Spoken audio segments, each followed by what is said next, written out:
So, is there a question in particular that you want to look at? They were doing pretty well until they got to question number 6. And then they had to read. And then they had to read, yeah.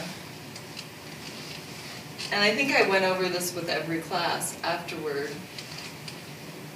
And this is the tricky part here. This distractor, antibiotics should be used to kill viruses such as those that cause influenza. Which number are you on? I'm on number 6. Okay. Go ahead. I think that I hadn't... Do you talk to your kids about the difference between viruses and bacteria? I haven't been in this unit. I did in Bio A. So I think it's such a good example of evolution that we should talk about it. So I wouldn't change the question. I would insert, antibiotic resistance into our teaching, and I didn't. I do, but they don't understand the difference between bacteria and viruses. Yeah, I think that could. So you could address that in 2 minutes. Well, the other thing is we maybe should put bacteria or viruses on the Quizlet and something to the effect of. Maybe we should come up with a short primer, fast-forward review of the scientific method, like the inference question, this question, the theory question. Is there a theory question in there too? Yeah. So maybe we can come up with just something that we would all use. It would be like a 10-minute review of what they say. So is there anything in wording on that particular question that might be throwing them off? I don't think so. It reads, pulling off the which data of the table. following be, it's the data table. Oh. What would be the dependent variable? And the two things that are changed are the amount of sunlight and the height of the plant. But they're not pulling it off a graph right there, they're pulling it off a data table. Yeah. Do you have another copy of the test, Larry? Because you have all mine. Yeah. Is there too much information to chart? To sort through.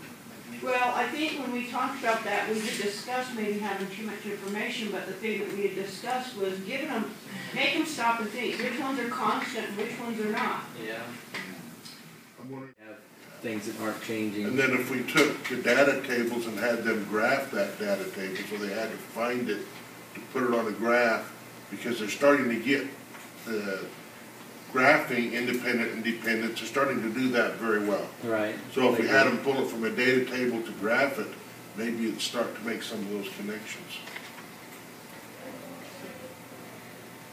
Because I feel like I'm beating dependent and independent variables to death in our labs. I think maybe that's a connection we're not making, is throwing in those constants. Well, maybe our data tables that we use don't have extra stuff on there. So you Maybe our data tables, like with your water lab, mm-hmm.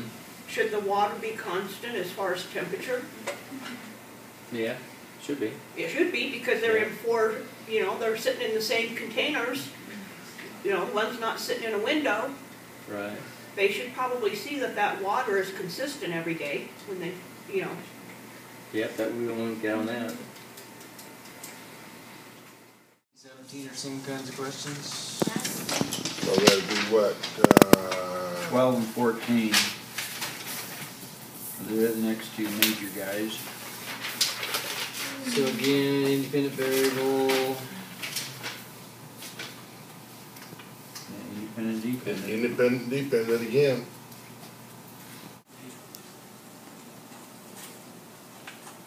And then for question 14, they chose the ones who missed it. The biggest portion would have been A.